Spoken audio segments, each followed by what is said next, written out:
Great innovation stories make change possible. Each week on the Innovation Storytellers podcast, I invite innovation leaders to share how they overcame the obstacles to introduce breakthrough ideas to the world through the power of story. I'm featuring guests from Tesla, TD Ameritrade, Corning, Cisco, Bloomberg, and so many more. Listen in to learn how you can tell a more effective innovation story and change the future for the better.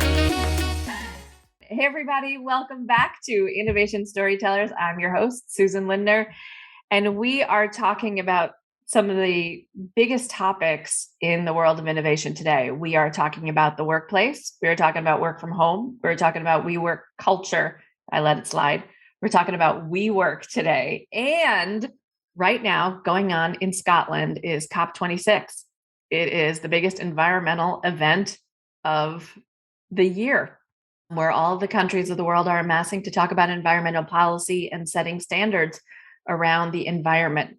And so the other thing we're going to be talking about is the impact companies and corporations are having on the environment, and maybe a little startup that could be changing how we look at those things. So I am super duper, I always say thrilled or excited, but I think the word I want to use today is very intrigued to have Alex Shore on our program today. Alex is a future-focused entrepreneur. He is an ideator. He is a business strategist. He might even call himself an intrapreneur in certain big companies, who's really now focused on fighting climate change and shaping the future of our cities. He's the CEO and co-founder of Cedar Clean Energy, which is a sustainability and renewable energy services company that's helping some of the biggest companies in the world to reduce their carbon and procure renewable energy. This is especially true in Asia, where Alex was working for 9 years. But he's coming to us live today from Asheville, North Carolina. And Alex, just in case you didn't know, has been recognized by President Obama as a global impact entrepreneur, by the Chengdu government as an expat founder of the year, and quoted in unlikely publications like the BBC or Forbes or TechCrunch or TechNode or the Wall Street Journal, just little places like that. You might have picked up on your newsstand or on your internets along the way. So Alex, welcome to Innovation Storytellers. Thank you. Thank you for the intro, and thanks for having me. Excited to share my journey and see where it takes us. Yeah, well, it's been quite a ride, right? I mean, give us the background. How'd you get here? So you started off as really an environmental entrepreneur, is that right?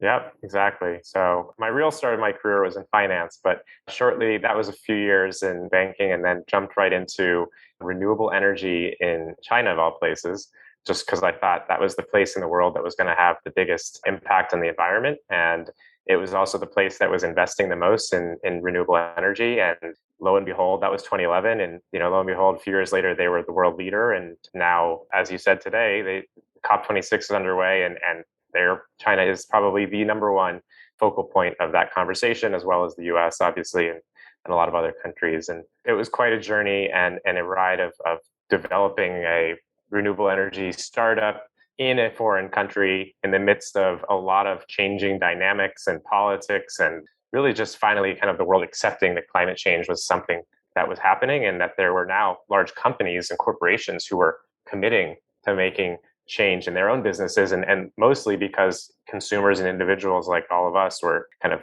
voting with our feet and our wallets, and were essentially choosing solutions and options that were more environmentally conscious.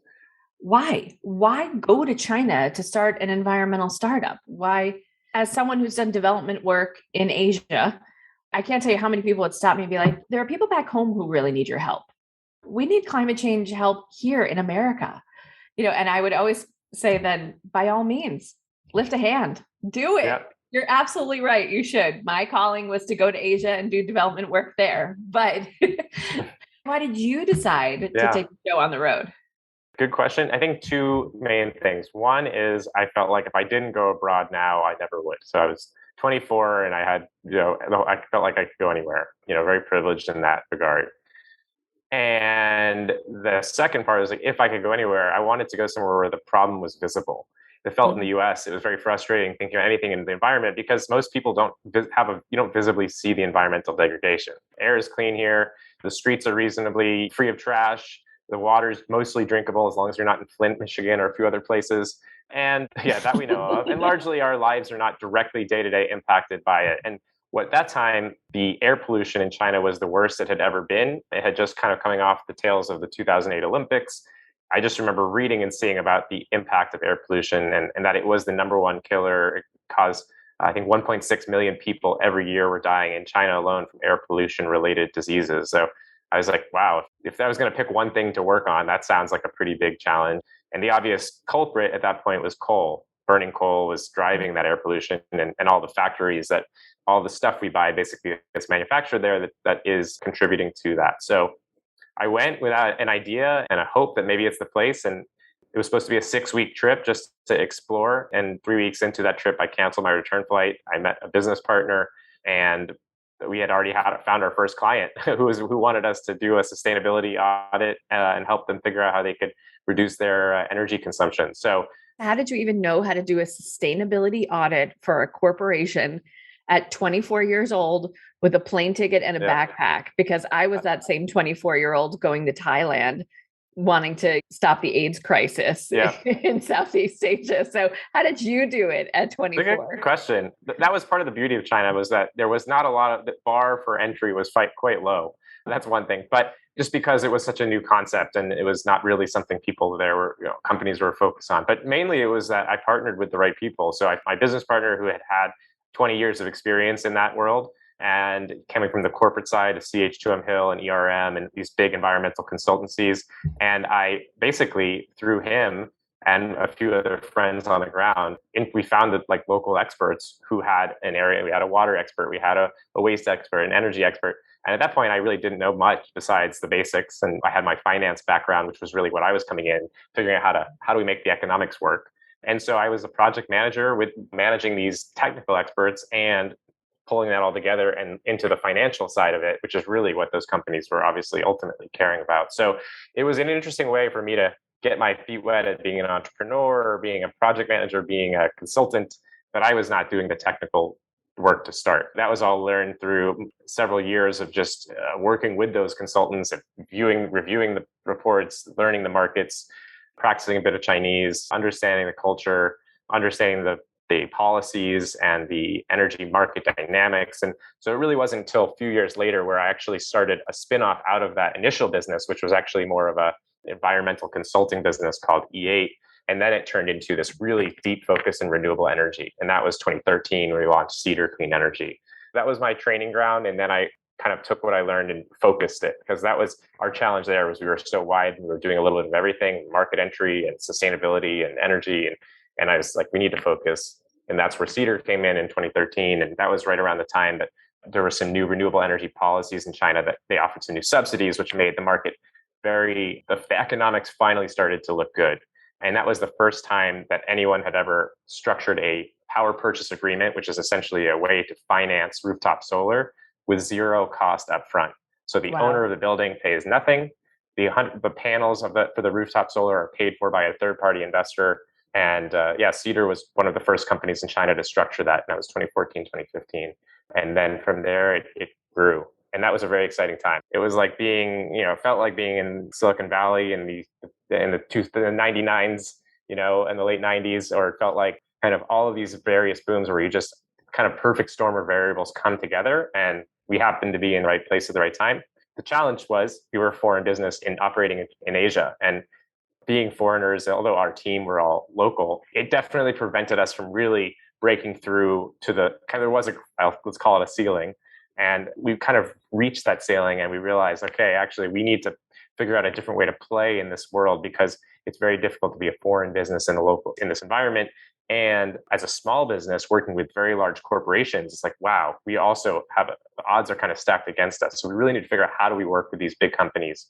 How do we work in China? And how do we create a value proposition that is kind of defensible so that local companies can't just replicate it and kick us out, essentially, or take our business? So there are a lot of learning. Does that happen in Asia? Do people copy each other's business ideas? Is that? Yeah, Huh. honestly, I've learned to look at it as a brilliant way to build a business. I know the Western view of it is that's unethical. And yes, there is some elements to that. But the reality is like, look, if someone else can do it, what we can do and better and cheaper, good for them. And I think that's where I started really believing less in just an IP patent alone to protect your business or a trademark, and more about moving faster than your competition, building a more trusted brand than your competition, and really delivering a better experience. And if you can do those three things, I have no fear of any competitor in the world. Yeah. That's all that said, it's challenging to do when you're not in your home territory. Let's just say that. And that it feels like sometimes the odds are stacked against you because there's just some things you can't do. So that's where we had to really think about what can we do better than anyone else locally. And that's where we really realized what we have is the trust and the reliability and that kind of quality assurance piece of it. We can do that better than most because we have the trust of these foreign companies. It's easier to build the trust. Just that's the reality. And so we started working with large international corporations operating in China that needed essentially a hand, that needed a guide, and we were essentially their guide and their strategist and their renewable energy services team that helped them walk through that process. That was not the vision we had to start. We envisioned a big platform connecting both sides of the marketplace, raised VC money and all of that. But we had to pivot once we realized that, okay, there's a ton of competition. It's really hard to do this as foreign players. What's the area we can serve our customers best? And what can we do? It's defensible. And that's how we started growing the business from there. That's how we pivoted and then grew from 16, 17, 18. We hit a little snag in 2018, when the government overnight changed the solar subsidies and froze all of the subsidies that people were expecting. So May 31st, 2018 is the day that will live in infamy for the solar industry because globally it affected everything. The good news was that the price of solar panels dropped about 30% in a day. The bad news was all the projects that were expected to happen in China got put on hold or delayed or canceled. So our business kind of got restructured, or let's call it got more than restructured. I'd say it really took a beating. Got gutted? Is that the word? Gutted. Yeah, I could say that. We had all of the things were lining up for us, including some potential acquisitions. We had two companies that were interested in buying us, and all of that kind of got put on hold and then eventually kind of fizzled out into the end of 2018. And that was when I made a personal pivot to take a step back from that business and say, hey, okay, like that was an amazing journey I've just been on. I'm kind of a little burned out. I need to figure out how can I apply this outside? Like I want to learn some new skills. I feel like I've been doing this for a long time. How can I take what I've been doing, which is really developing this expertise of navigating uncertainty, working with large companies, knowing the Asian markets very well, translating it for foreign companies and helping local Chinese and other Asian companies translating it back. How do they go outbound? And that's when a friend of mine was working at WeWork, good friend of mine, and he was basically saying, you don't want to miss this opportunity. This is a rocket ship. We're led by a quasi-religious figure. I like how you avoid the term cult here, Alex. Well done. Well placed.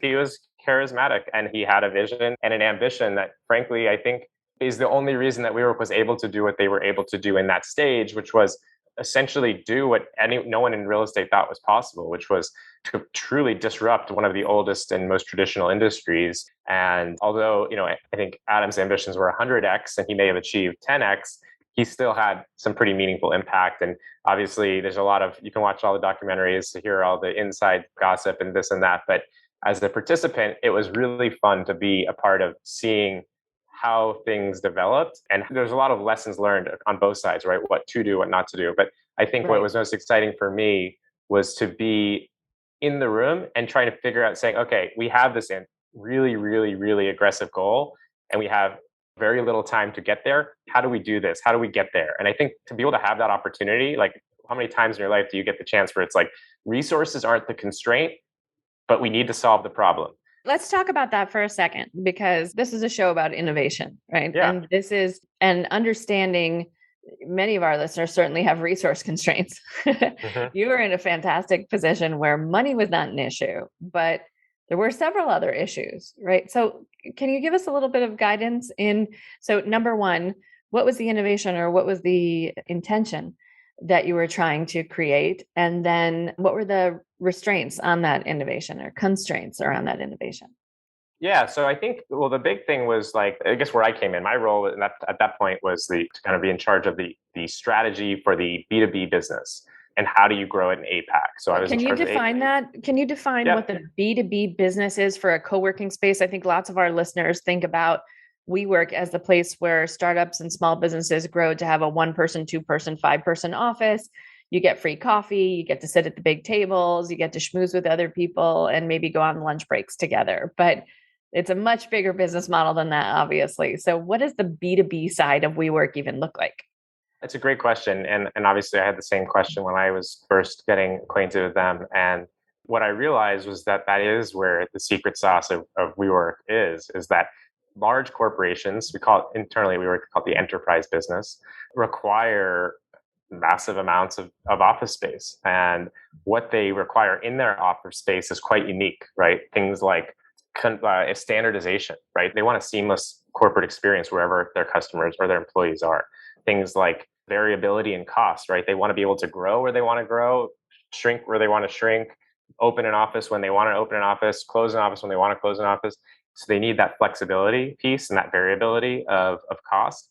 And ultimately, they want one point of contact. Real estate requires a million brokers, different landlords, and you can't have it's Facilities not managers and facility manager. It's not easy to have one master services agreement that you can actually go and sign up, like all at one time, your entire real estate portfolio.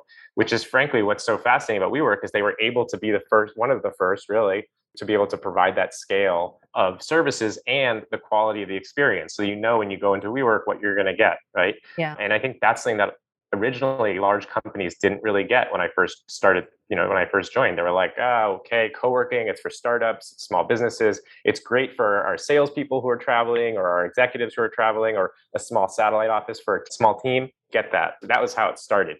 But how it grew is that actually we want to take a full floor. We want to take a full building. We want to take we want to build a campus. And it was realizing that actually outsourcing the real estate, which wasn't their main Sweet business spot. anyway, made a Right. lot of sense, right? And so, Yeah. like you said, the facility management and the amenities, even just figuring out WeWork was the largest buyer of everything, coffee, toilet paper, whatever. They can get a much better deal than I could get as an individual buyer. And so there's just an economies of scale with furniture and all of those things. And the biggest thing and why a lot of companies gravitated towards us, especially they call them the hyper growth companies. So those are the ByteDances of the world and all these other large, fast growing companies that have lots of investment dollars and have really ambitious targets. They need to open offices like yesterday, right? Tomorrow. So Yeah. how can WeWork was one of the only companies that was able to build on spec where they had a bunch of available offices and people could move in day of, or within 30 days, basically, you could be fully set up. Whereas if you go and sign a lease, you've got construction, you've got permitting, you've got fit out and furnishing and design, you've got more permitting, you've got all kinds of stuff that Right. could be a 6-month process. So it just naturally was like, once people got it, it was companies got it, large companies got it. It was like, oh, but there was this huge education of like, what is WeWork? How does it help large corporations? And that was one part of it. And then the other part of it was localizing the product. That was like, that message made sense in the Western markets like US and Europe. That was a very different message in Asia, where companies, frankly, the norm is not to prioritize your employee experience. Well, it's all about cost. And if you are prioritizing your employee experience, you're assuming you're going to be there for 30 years and you want to just buy the building. So why rent? And so there's all these different nuances that we had to overcome when we were launching that business in Asia, which was really when I joined, was that was a totally new concept.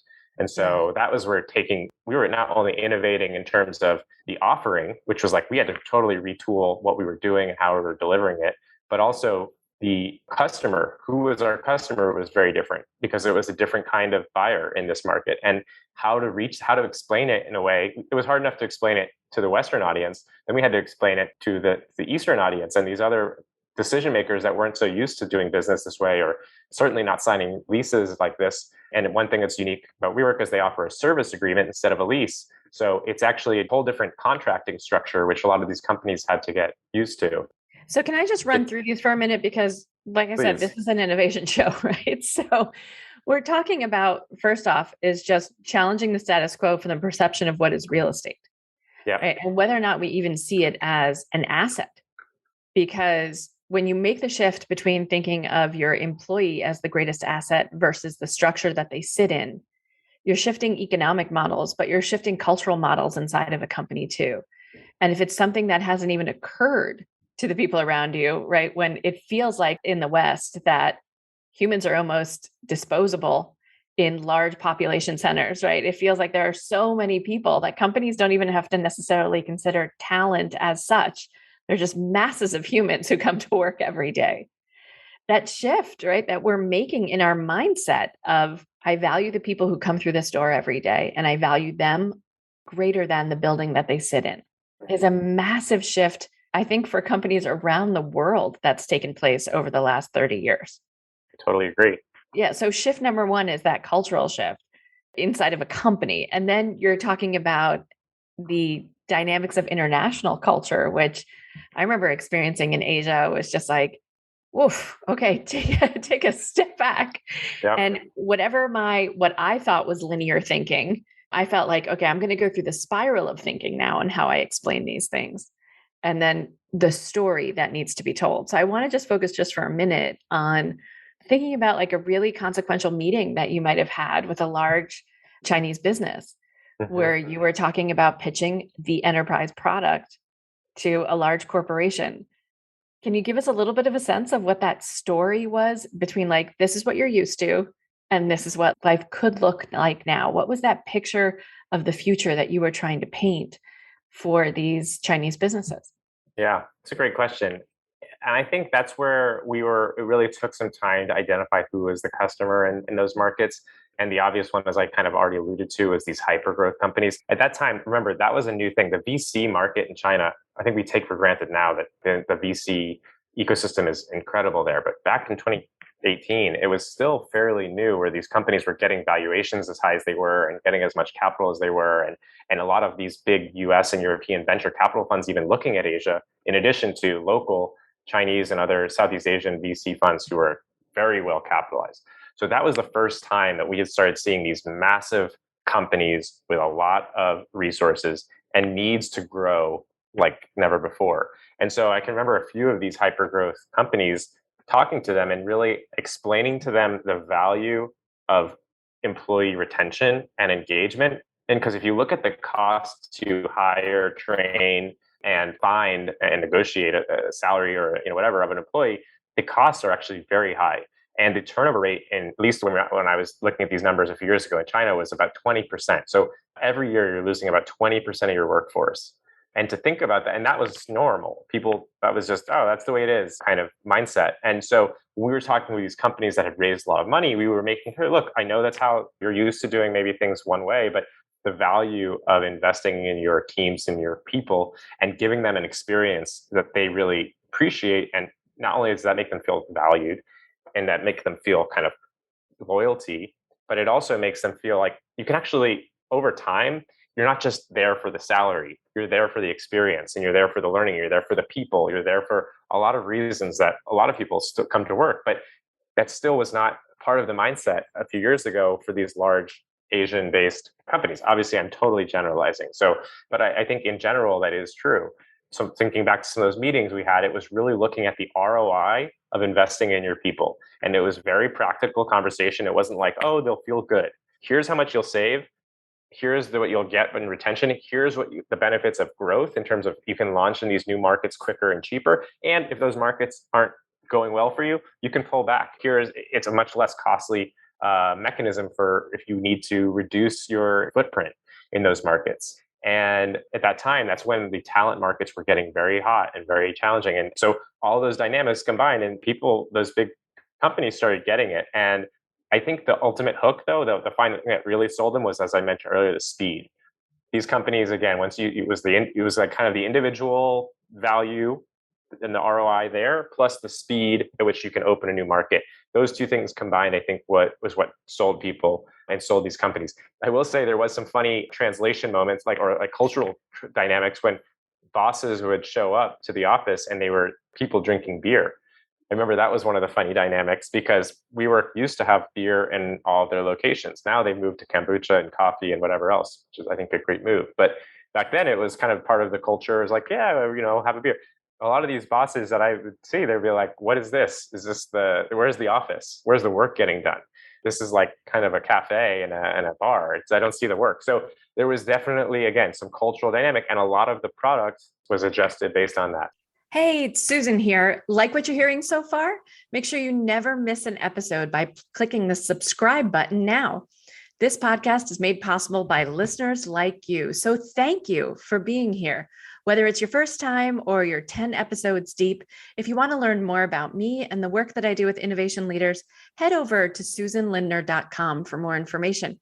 I'm always open to a conversation to learn how I might better support you.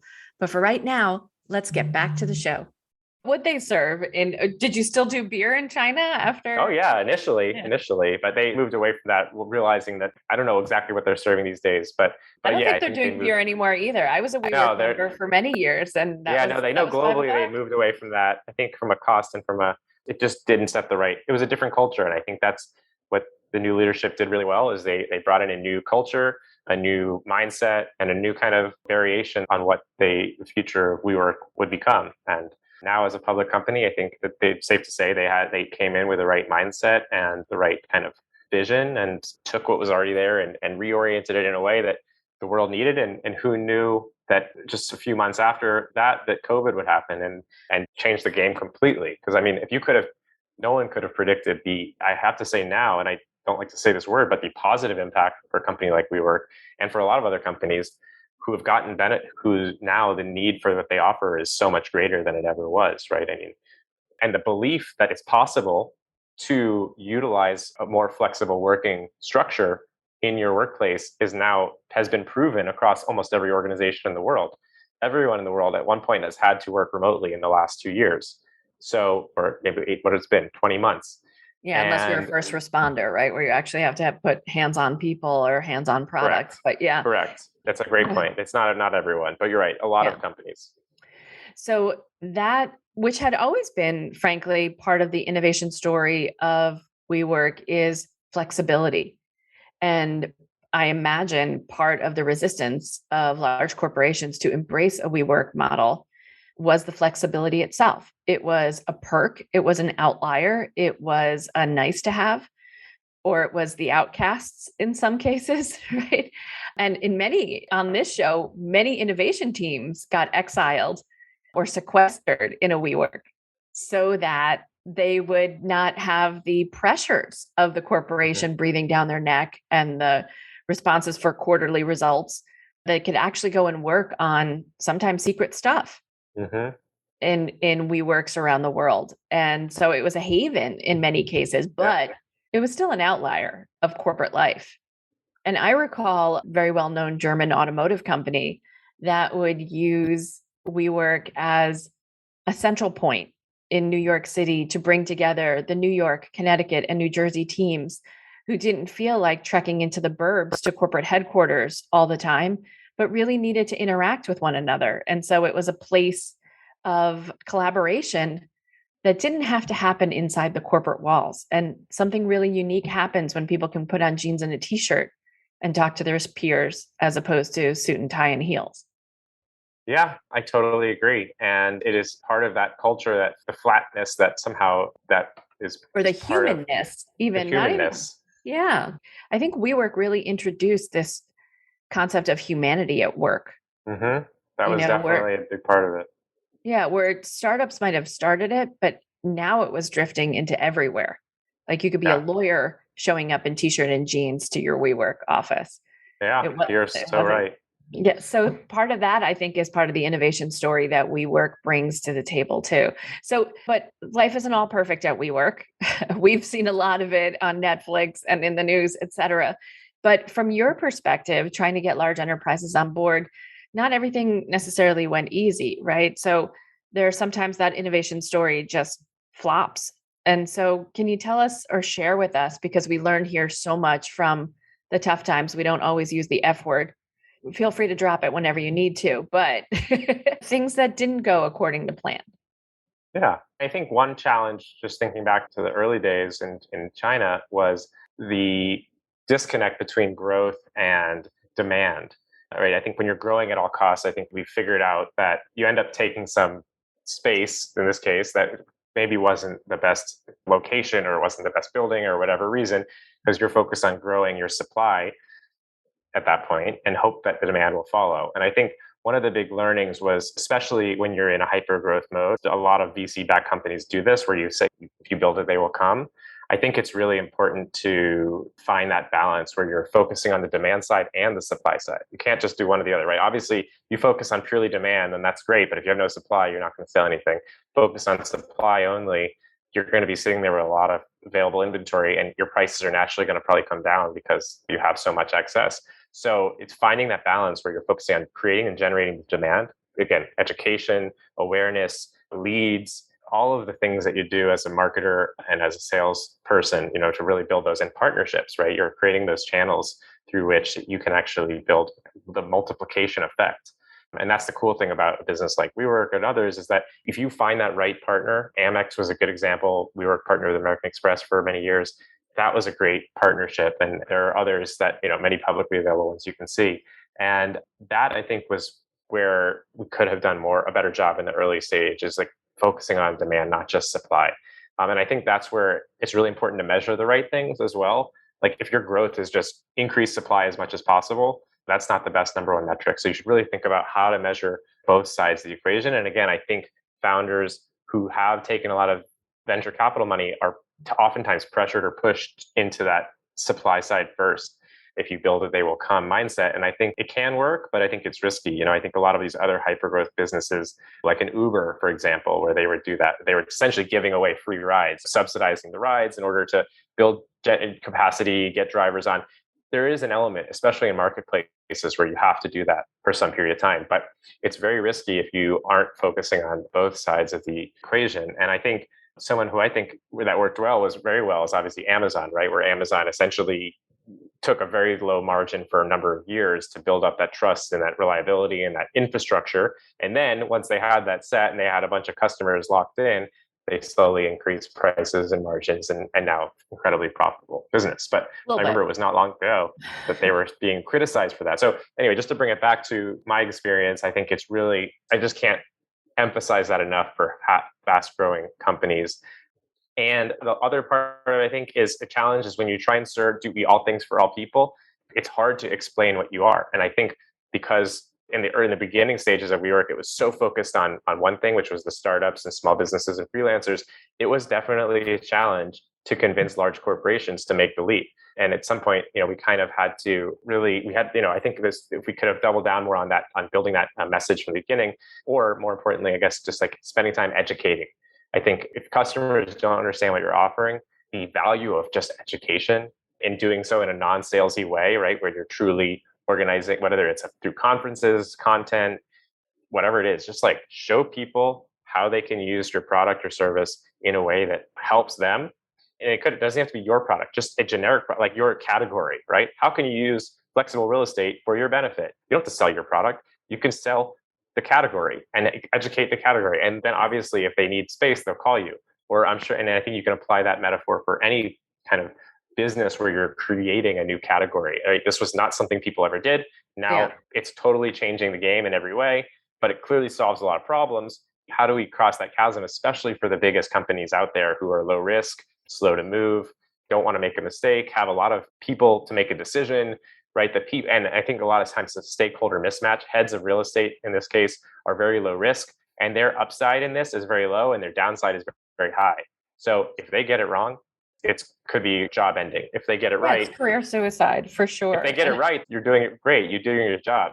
If you get it wrong, you're out. So it's really challenging to find your stakeholders internally, right? Originally, we realized maybe the heads of real estate they're the key stakeholder, but maybe there's other advocates that we can find. Maybe a head of HR, head of people would be more interested in this, or maybe a head of sales would be more interested in this. They can be the advocate, convincing the head of real estate to make the decision. So I think it's also important to think about, to map the stakeholders when you're innovating, because if you're selling or sharing or educating the wrong stakeholder, you're never going to get through. They're never going to buy. You're never going to go to the next stage of decision. One of the guests that we had on a couple of weeks ago, he and his wife have written 5 books on innovation, and they were talking about the invisible board that your decision maker sits on. and that there is an invisible group of peers that that buyer is influenced by. And it's your job to figure out where's the invisible boardroom that these kind of shadow influencers live in Mm. to help the buyer make their decision or help the decision maker ultimately validate their own decision. And whether you're trying to sell an innovation up the corporate chain to someone internally or you're trying to close a sale, that person is going to talk to somebody else who's Yeah. influencing them. And so those kind of shadow buyers, even if you never explicitly go out and sell to them, the question is, what do you need to be saying to them that hits that influencer's ear? Mm. So I'm kind of curious because everybody has heard of Adam Newman, who's followed the business press at all related to WeWork. What's something that we wouldn't know that you experienced being on the inside that you either think helped or hurt with the development of WeWork, and especially in China? Yeah. Well, I think there's so much written about it in the press that I think, and I often think it gets, I'm not going to defend, but I think you don't hear the interesting and the positive side as much. So maybe I'll just share that. And Well, we maybe it's because I'm did an for the optimist. first 5 years of WeWork. That's all we heard Mm, was that's true. beautiful. As a PR person, you can go, damn, that's good. Those are Yeah. some really good articles. And Yeah, that's like, true. he did feel like a cult leader. So we were subjected to all the positive press for a really good long time before things took a turn. Yeah, I mean, I guess again, I'm trying to think of things that are actually be interesting, whether it's positive or negative. And I think the things that stand out to me was one, just being an observer and seeing how one does navigate uncertainty in a way that you keep the most experienced people essentially in the world. I think obviously it was taken too far at some point, but there was a lot to learn in terms of the earlier stage of how do you build a following, how do you build a movement, and what to do and not to do. And I think again, there's a lot that can be learned. Can you get a little specific with I, us? Because I don't know yeah, I mean, I if think it's we hard. I mean, it's hard to get specific just because I think it's so situational. Like, there's so many scenarios where he could have a few decisions differently, and he could be still the head of that company leading the charge. On the other side too, it could have ended up much worse. So I don't want to make a positive or a negative claim on what he is, but I can give you. I'm trying to think of just like specific anecdotes, but I'll give you one, which is like construct. I wish we had done differently, right? I wish we had localized our offering more rapidly when we came to different new markets. Essentially, what the vision was like, this worked here, let's do the same thing everywhere, as opposed to this worked here, let's localize it as best we can. I tried to do that in my role, but that was not necessarily, I could have used more support on that kind of approach. And I think oftentimes when you're trying to grow at all costs, that's something that doesn't always happen. It worked here, so let's do it there. But then when you're trying to really so in this case, you might miss out on some of the local customers who don't understand what you're offering. We were able to obviously offer a solution to the Western clientele who really liked, even who Western companies that were operating in those new markets, because they got it and they were used to it. And they got a taste of home, right? Yeah, exactly. So it was. But if that's but that a business alone, right, you miss out on the large part of the market, which is the local audience. And at that time, especially in Asia, those were the companies that were raising a lot more money in relative terms. So those were the ones. So that's one area where I feel like definitely missed opportunity. I think it's important for me to like just call out that I think that what you do get when you have such a grand vision, which again, I would say, not saying his vision was beyond just grand, but what was able to happen was a lot of different pieces were able to be connected because the vision was beyond just we want to build the biggest real office company. I think like you wouldn't have gotten as many interested, excited, motivated, impact driven people on board if it was just I want to build the biggest real estate business in the world. And I think because it was it had a mission and it had a higher calling, and a lot of people believed in that, and I think and a lot of people joined because of that. And in the end, it was kind of got diluted.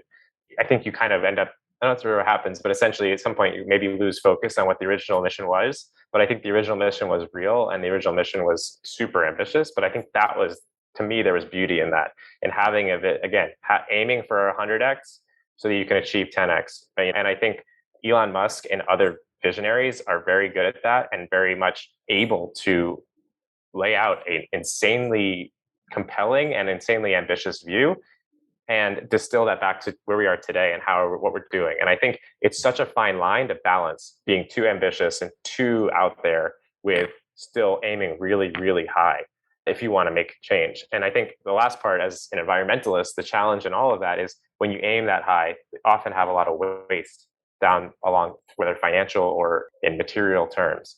And I think that's the challenge that I'm trying to figure out. My takeaway is how do we going forward?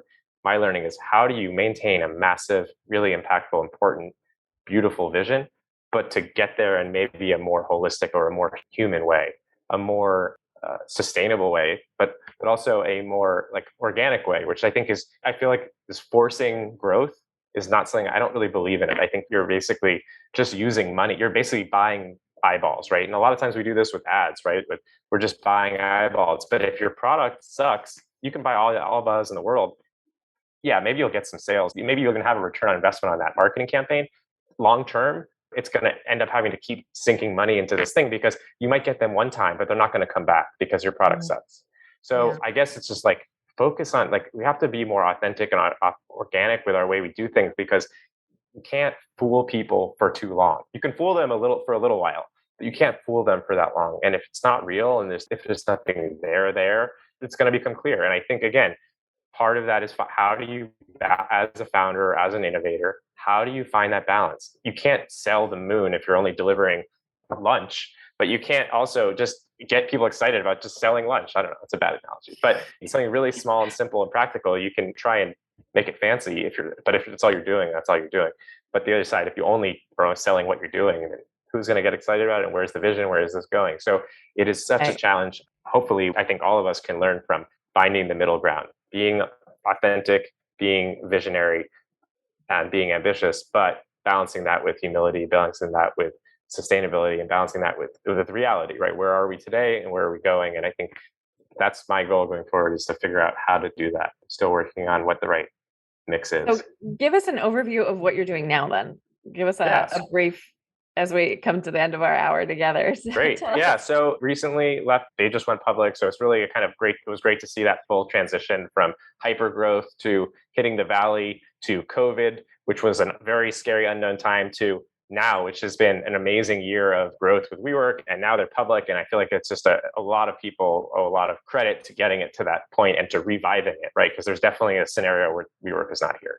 But I'm no longer with WeWork. I'm now back running my renewable energy business, Cedar. I picked it back up. My business partner had been leading it, and we kind of kept it in go slow mode for the last few years. And now with the China energy crisis mixed with the ambitious renewable energy goals, mixed with COP26. And today I just saw that India's committed to carbon neutrality by 2070. China's committed to it by 2060. We have the US trying to put some goals together. I hope to come up with something. There is now this moment in time, and it's just like, wow, like this is finally what we had hoped was I needed this to happen 5 or 6 years ago, but it's here now. And I'm really excited to kind of take advantage of this wave of where it's now climate is such a priority across all organizations. And the most exciting thing is investors, not just institutional investors, but individual retail investors are putting their money where their mouth is. And they're actually putting money into these companies that are supporting these climate movement. They're taking money out of divesting from companies that are polluters and are not helping the cause. And they are essentially, again, as I mentioned at the beginning, voting with their wallet and buying products and services that have a triple bottom line approach and that care about their impact. So I'm as excited as ever to essentially put all this momentum into Cedar and figure out how we can help these big companies to navigate these challenges, especially starting with renewable energy. So we're really focusing on corporate renewable energy procurement, specializing in Asia, but really with a global view. And I am excited to see that leads. Battery storage is coming. That's incredibly exciting. Offshore wind is happening. Onshore wind and solar are as cheap as they've ever been. Costs are continuing to come down. New technologies are happening. Hydrogen is on the horizon, or fusion is on the horizon. And we are just at this really interesting time. And it's the tipping point. What we do now determines the rest of our path forward. So that's a short version. I wish I had more time to chat with you because I think we could go for another hour, but this has been great. And thank you for asking the hard questions. And hopefully I shared a little bit about my journey that your viewers will find useful. Yeah. So it's time for our hot seat question. So we ask all the guests who come on Innovation Storytellers to share with us a couple of answers to their questions. So question number one is, there are some amazing innovations that have taken place through the course of human history. What's an innovation that you admire deeply? And you can name a couple if you like, but greatest innovations in human history. Wow. I love that question. So I think for me, the greatest innovation, I'm not going to say the solar panel, even though because that's a little too biased. I think it's up there. I don't think so. I mean, it's pretty amazing the fact that in the 60s, 50s, and 60s we had solar, and even in the 70s, and the White House, Jimmy Carter installed rooftop solar.